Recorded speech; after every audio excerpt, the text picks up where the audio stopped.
हाँ चलो बेटा ध्यान दो चलो। श्श, श्श, श्श। कल क्या हुआ था लास्ट लेक्चर में?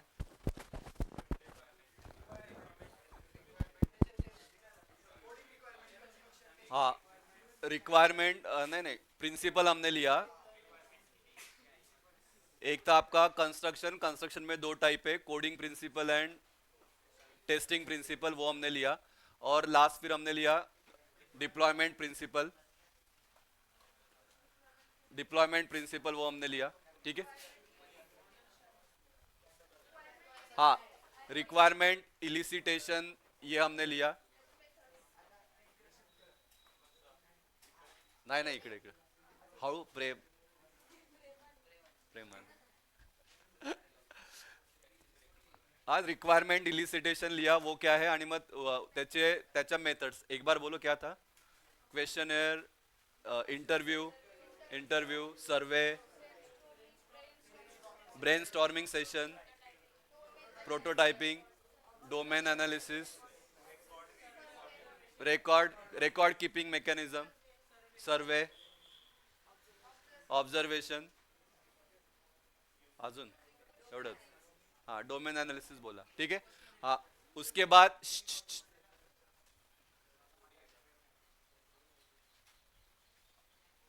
हाँ ये भी आईटी वालों के इसमें नहीं है, कॉम के इसमें है। पण माहिती पाहिजे म्हणून लक्षात ठेवा, हो सकता है आला तर शॉर्ट नोट्स के लिए आ सकता है, आपने भी लिखना नहीं। कॉम वाले मैं बस समझाता हूँ, फक्त हेडिंग लिहून ठेवा निगोशिएशन एंड वैलिडेशन। नोट्स में आपको इसका आंसर मिल जाएगा, खूप सिंपल है। हेडिंग फक्त देऊन ठेवा निगोशिएशन अँड व्हॅलिडेशन। हा, निगोशिएशन का मतलब,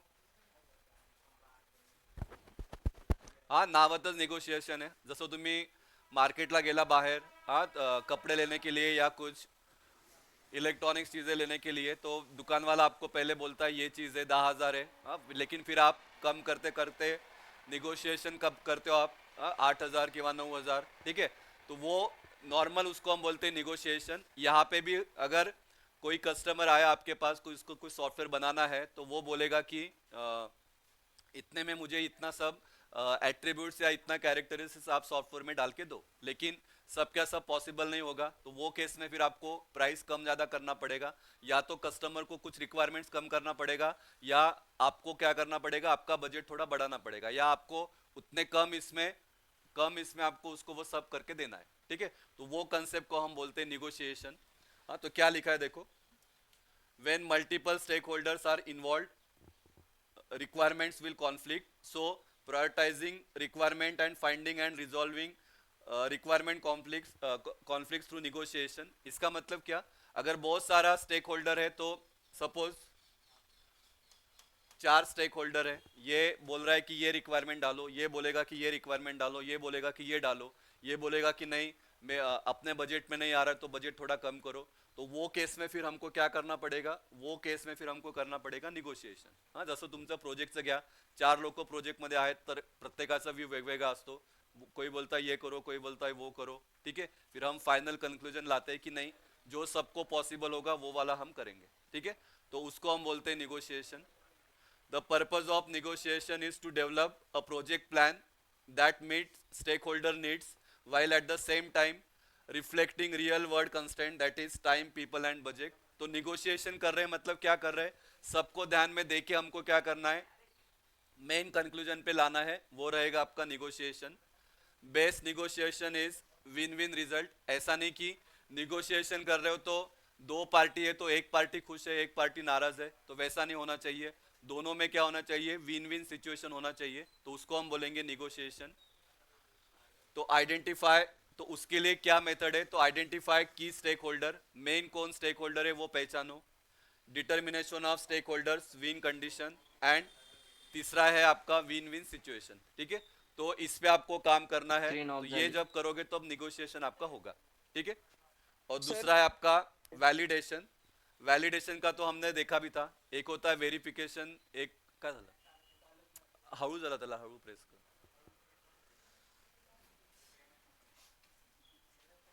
हाँ,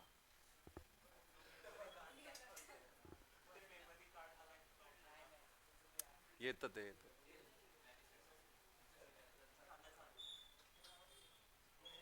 येईल येईल, हा।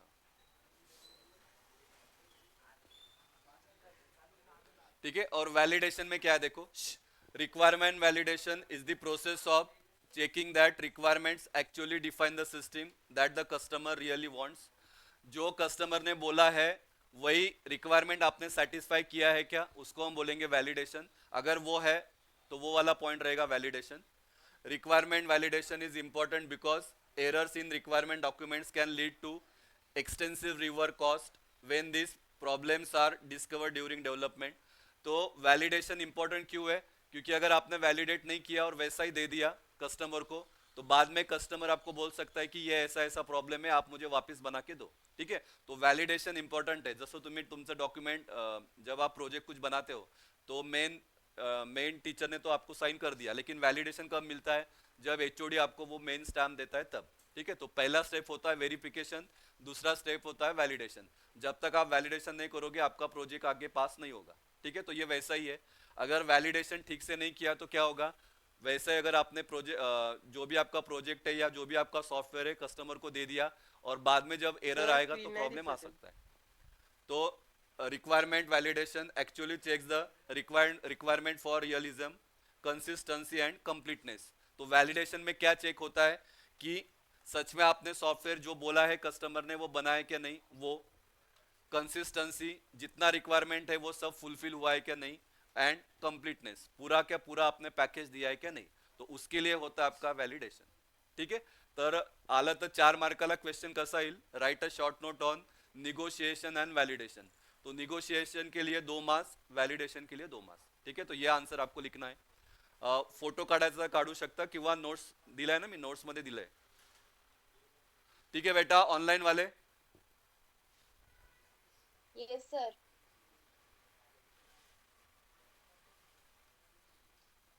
सर निगोशिएशन से। निगोशिएशन में मेन ये लिखना, विन विन सिच्युएशन याद रखो। हाँ, त्याच्यावर फेकायचंय तुम्हाला। हाँ चलो ये वाला लिखना क्वेश्चन। चलो, जो मैंने बताया था ना कि रिक्वायरमेंट पे थोड़ा केस केस स्टडी बेस ये क्वेश्चन आता है। मागच्या 2-3 वर्षापासून ये वाला क्वेश्चन पूछ रहे हैं एमएसबीटी 6 मार्क्स के लिए, तो आपको भी चांसेस है ये वाला क्वेश्चन आएगा। ठीक है, तो टोटल इसमें 3 क्वेश्चन है, 2 क्वेश्चन हम यहाँ पे लेंगे, एक क्वेश्चन आपको एज अ होमवर्क वो आपको करना है। ठीक है, खूब सिंपल है, पण जैसे फर्स्ट टाइम जब पूछा तो मॅक्सिमम लोगों को ये समजा ही नहीं कि याच्यात काय लिहायचं आहे। मग नंतर मग सेकंड बैच में फिर ये लोगों ने फिर इसका आंसर लिखा। ठीक है, तो त्याच्यामुळे तुम्हाला ऑलरेडी आपको पता है कि क्या क्वेश्चन है और इसमें क्या लिखना है। ठीक है, जसं ते मैंने बताया था ईआर डायग्राम जसं होतं तुम्हाला, ईआर डायग्राम में जैसे कि लाइब्रेरी मैनेजमेंट सिस्टम, तो हर एक का ईआर डायग्राम अलग अलग होता है। तो यहाँ पे भी हर एक का आंसर क्या रहेगा, अलग अलग रहेगा, ये याद रखो। पण मेन पॉइंट तुमचे यायला पाहिजे। हाँ लिखो, क्वेश्चन लिखना, recognise requirement for following modules of hospital management.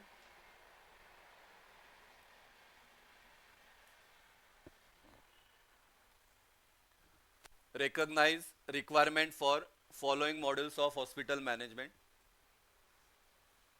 तो पहला है कस्टमर मॉड्यूल, दूसरा है एडमिनिस्ट्रेटर मॉड्यूल और तीसरा है आपका अकाउंट मॉड्यूल। तो हर एक को 2-2 मार्क्स, हर एक का आपको 3 नहीं तो 4 रिक्वायरमेंट लिखना है। जो हमने टाइप्स ऑफ रिक्वायरमेंट देखा ना, functional requirement and non functional requirement, तो उसका थोड़ा बेसिक यहाँ पे लगेगा।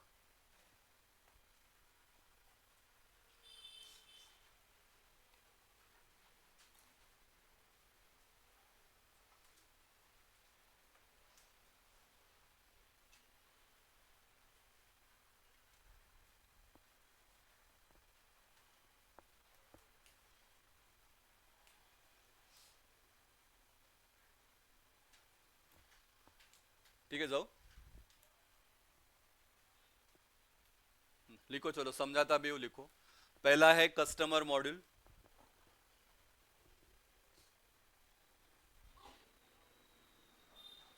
मतलब एज अ कस्टमर आप जा रहे हो तो हॉस्पिटल में क्या क्या सर्विसेज या क्या क्या रिक्वायरमेंट रहेगा आपका, क्या उन्होंने देना चाहिए, वो आपको लिखना है।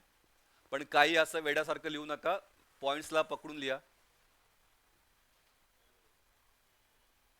तो पहला first one, services provided in hospital. Obvious है, आप पहले वो चेक करोगे कि क्या क्या सर्विसेज प्रोवाइड कर रहा है।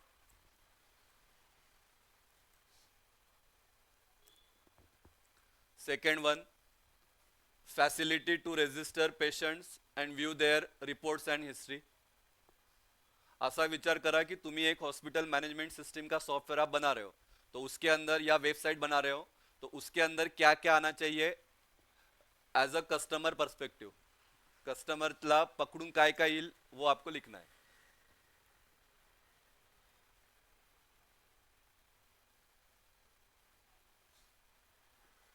Third one, availability of beds and wards.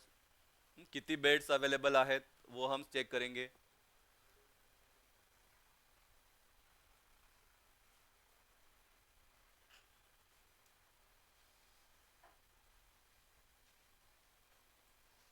And last one, showing of doctor qualification, availability of OPD.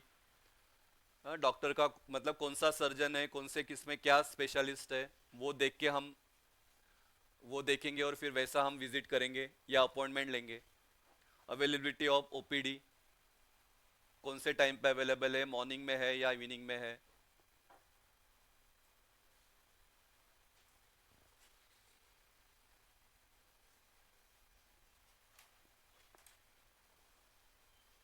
ठीक है, 4 रिक्वायरमेंट्स लिखने को आपको 2 मार्क्स रहेगा.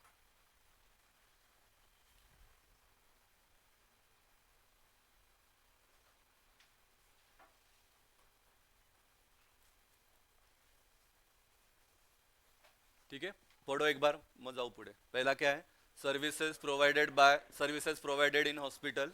Second one, facility to register patients and view their reports and history.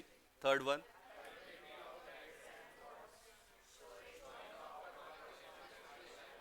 Screen off झाली sir. ठीक है.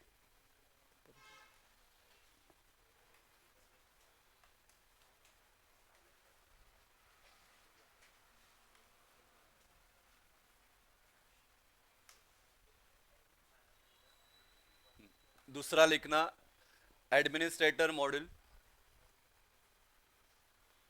हाँ, अभी ये एज अ एडमिन मतलब जो हॉस्पिटल में काम कर रहा है उसके लिए आपको बनाना है कि उसके लिए क्या क्या सर्विसेज या ऐसा सॉफ्टवेयर है तो वो क्या क्या सर्विसेज दे सकता है, वो आपको लिखना है.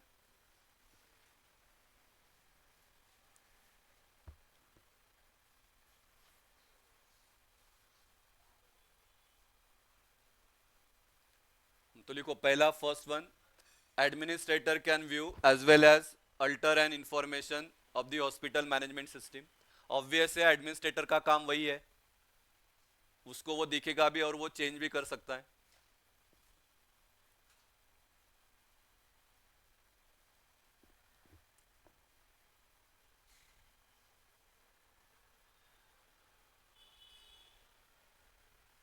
तो administrator can view as well as alter, alter का मतलब change, and information of the hospital management system.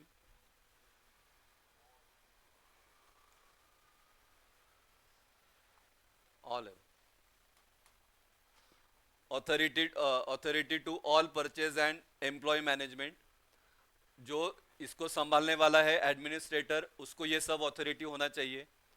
हाँ, काय काय सामान आणायचं आहे ते, एम्प्लॉय मैनेजमेंट, कौन एम्प्लॉय आ रहा है किसको, कौन मतलब कौन सा वार्ड खाली है, कौन सा पेशेंट का इंफॉर्मेशन, वो सब उसका एक्सेस उसको होना चाहिए.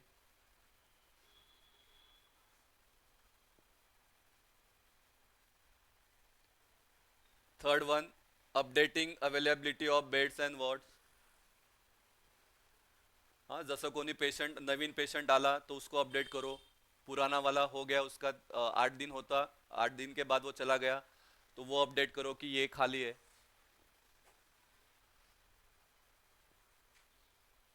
And last one, add patients details and assigning ID. नया अगर कुछ एंटर किया है तो उसका डिटेल्स ऐड करो, उसका पेशेंट आईडी दो.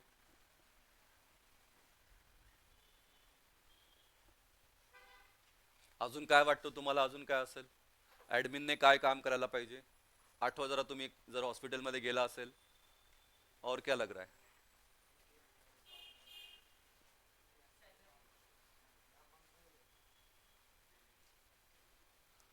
सैलरी बोल सकते हो, पण ते अकाउंट वाल्याचं काम आहे, अकाउंटिंग है ना आगे, वो अकाउंट वाले का काम है. ऍडमिनिस्ट्रेटर काय जे असतात ना, आपण गेल्यावर एंट्री तर सगळे विचारतात ना आपल्याला, सगळं इन्फॉर्मेशन ते लिहितात.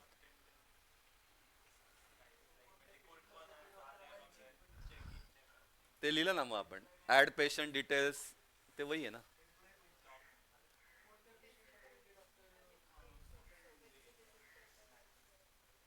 त्यांचा डेटा, हाँ ठीक है डाल सकते हैं.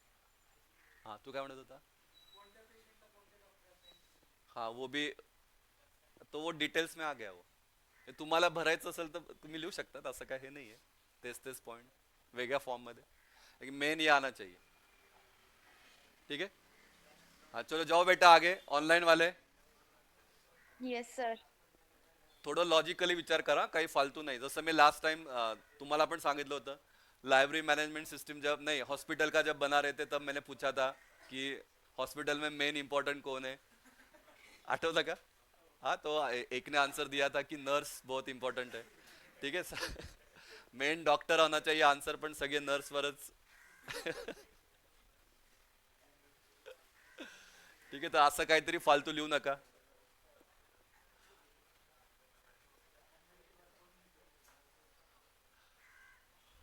हाँ लिखो. नेक्स्ट वन है अकाउंट मॉडल. अकाउंट मॉडल के लिए क्या क्या रिक्वायरमेंट्स है, अकाउंटच्या दृष्टीने विचार करा. तो उसमें आता है आपका हेल्थ इंश्योरेंस, तो detail about patients health insurance.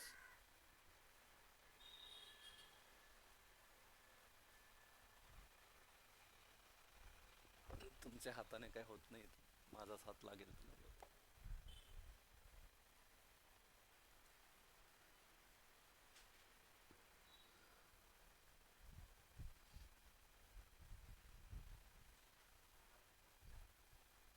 नाही रे ते ऑन आहे ना.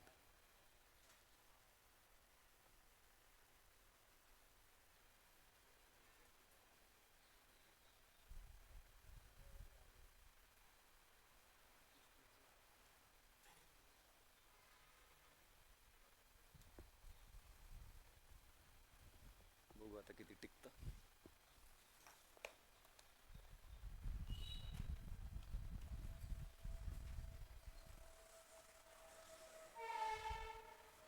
हाँ लिखो. पहला लिखा details about patients health insurance. Second one bill generation, obvious है, अकाउंट वाले का काम वही है. Develop maintains and analyse budgets, hospital का बजट क्या है वो सब उस पर वो काम करेगा. और क्या लिखा है fourth one, oversee the hospital billing department.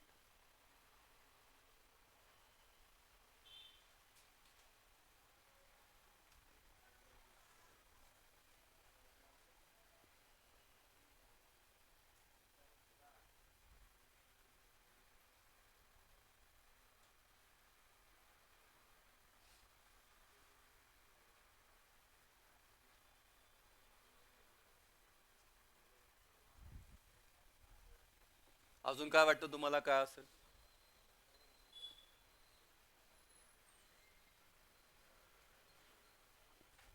Account वाल्यांचं काम काय अजून? हाँ वो भी डाल सकते हो, बरोबर आहे. एम्प्लॉय म्हणजे त्यांचे डॉक्टर्स, विजिटिंग डॉक्टर्स असतील किंवा ते, किंवा त्यांचा स्टाफ असेल वो. आप ऐड कर सकते, लिहून घ्या, स्टाफ पेमेंट ऐसे ऐड कर सकते हैं.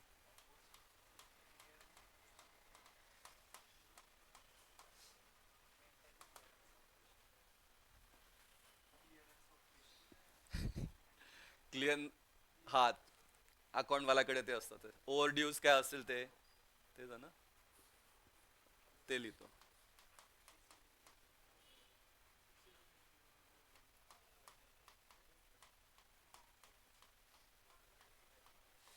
हे लिहितो क्लिअरन्स ऑफ ओव्हर ड्यूज.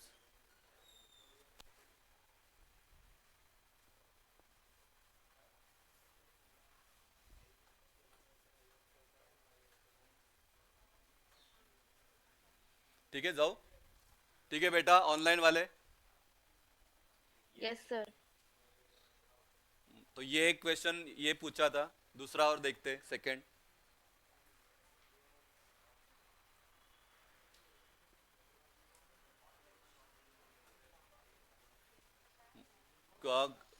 तो काय होता क्वेश्चन, काय होता, रेकग्नाइज हे होतं ना.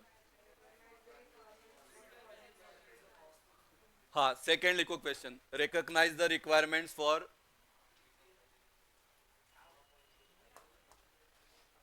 recognize the requirement for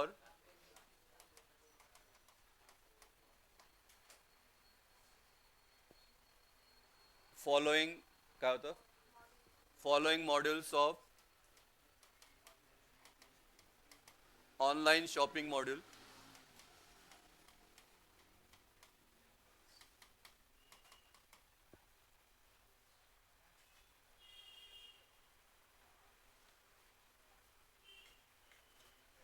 तो ऑर्डर, अकाउंट आणि कैटेगरीज, मतलब ये तीन मॉड्यूल दिया है, तीन मॉड्यूल पे आपको रिक्वायरमेंट लिखना है.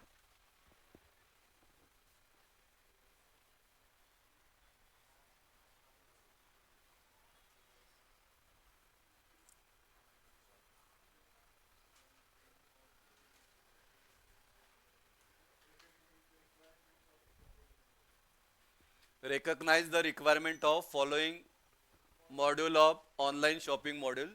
और ये तीन आपको मॉड्यूल दिया है, ये तीन मॉड्यूल पे आपको रिक्वायरमेंट लिखना है. तो पहला है ऑर्डर मॉड्यूल. लिखो ऑर्डर में हम क्या क्या लिखेंगे. Order module, getting name of the product या item,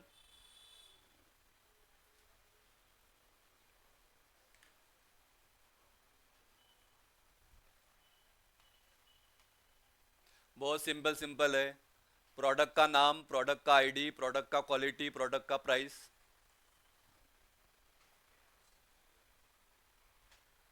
getting name of the product, next getting the product ID, getting the information of the product price, getting the information of quality of the product and information of availability of product.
चला जाऊ का.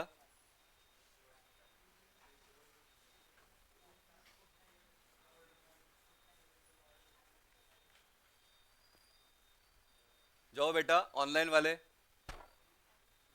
Yes, sir. Yes, sir.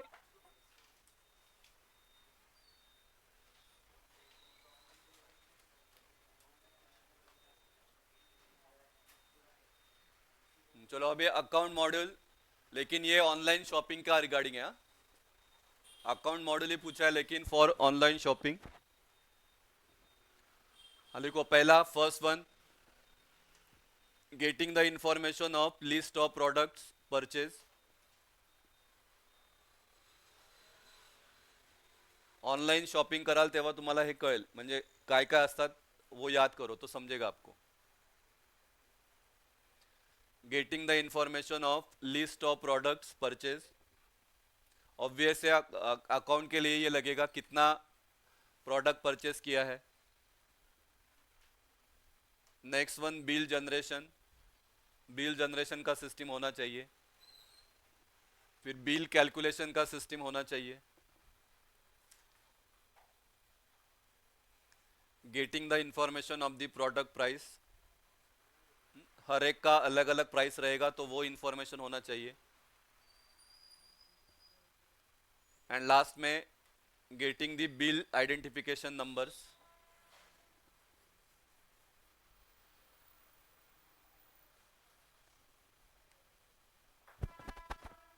अजून तुम्ही add करू शकता.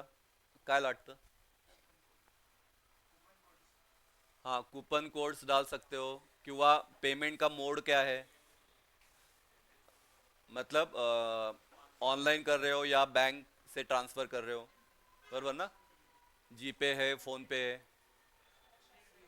हाँ net banking है, वो और कर सकते हैं.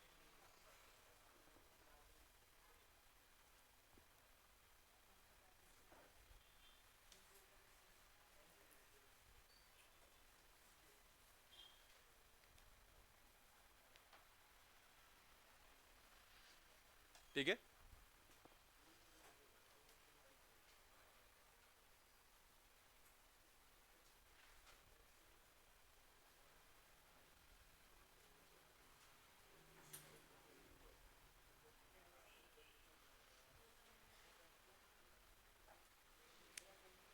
जाओ पुढे. हाँ नेक्स्ट वन, थर्ड वन, चलो. Categories module. हाँ, कैटेगरीचा अर्थ काय? कैटेगरी का मतलब वो सेक्शन. सेक्शन क्या है? किड्स के लिए है, मेंस के लिए है, विमेन्स के लिए है, वो वाला. किंवा मग कपड्यांमध्येच कैटेगरी, बरोबर ना? स्पोर्ट्स की अगर हम बात करेंगे तो कैजुअल, स्पोर्ट्स शूज, वैसा. हाँ, एक्सेसरीज, बराबर. तो getting the information of number of categories.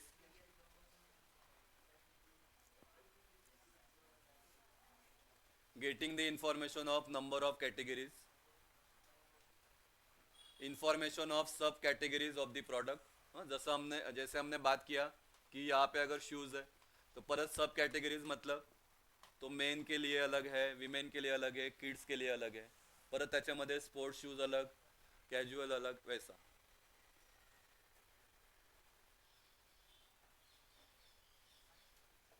उसके बाद getting information of brands of various categories. Adidas का है, पुमा का है, हाँ नाइकेचा आहे, अजून red tape.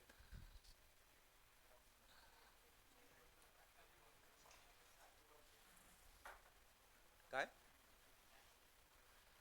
And last one, information about the sizes in categories.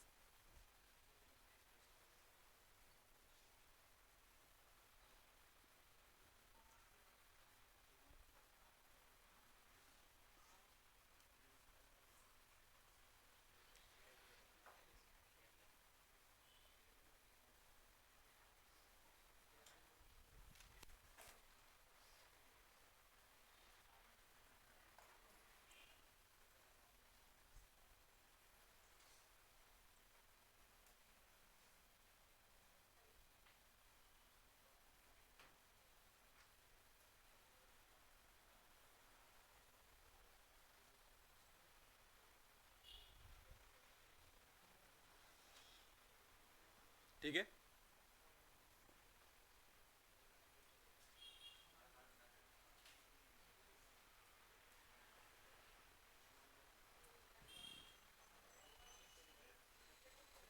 ठीक है, जाओ बेटा, ऑनलाइन वाले. Yes, sir. चलो ये वाला आपको करना है. हाँ, एज अ होमवर्क है, लिख लो क्वेश्चन. हाँ, कल डिस्कस करेंगे हम. Identify and enlist requirement of given modules of employ management software. हाँ, कंपनी में है, कौन सा भी रहेगा, सॉफ्टवेयर कंपनी है या मैन्युफैक्चरिंग कंपनी है, तो एम्प्लॉय मैनेजमेंट सॉफ्टवेयर बनाना है तो उसके लिए रिक्वायरमेंट्स क्या क्या लगेगा. तो मॉड्यूल उन्होंने दिया है एम्प्लॉय डिटेल्स. तो एम्प्लॉय डिटेल्स में हम आपको 4 रिक्वायरमेंट्स लिखना है. फिर employ salary, salary regarding 4 requirement लिखना है. एंड एम्प्लॉय परफॉर्मेंस, इसके रिगार्डिंग 4 रिक्वायरमेंट आपको लिखना है. हाँ, तो परफॉर्मेंस मतलब कौन से बेसिस पे फिर आप उसको ग्रेड दोगे, वो वाला.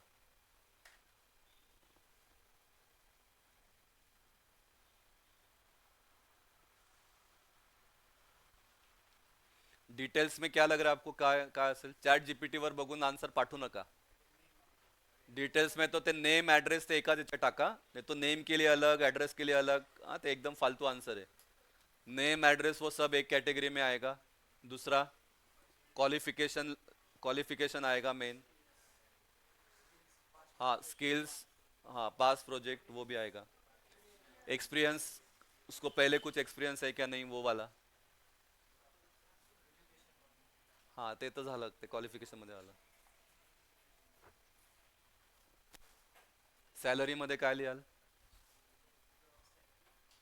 ग्रॉस सैलरी, हाँ बोनस रहेगा ओवर टाइम. पहले क्या था वो वाला, अभी क्या, कितना इंक्रीमेंट, परसेंटेज वो वाला लिख सकते हो. परफॉर्मेंस में भी वही मतलब, हाँ वो लिख सकते, लीडरशिप क्वालिटी. हाँ पहले का क्या था, प्रोजेक्ट कितना कंप्लीट किया है. ठीक है, वेळेवर येतोय का नाही, किती वेळ, मस्त. हाँ पंक्चुअलिटी वो हम डाल सकते हैं. ठीक आहे, एखादा वेबसाईट बघा त्याच्यात तुम्हाला आयडिया येईल. हाँ बिहेवियर भी, हाँ डाल सकते बिहेवियर. नहीं, हाँ नहीं, बिहेवियर नहीं डालेंगे. टीम वर्क, हाँ टीम वर्क डाल सकते हैं. ठीक है. ठीक है बेटा, ऑनलाइन वाले. Yes, sir.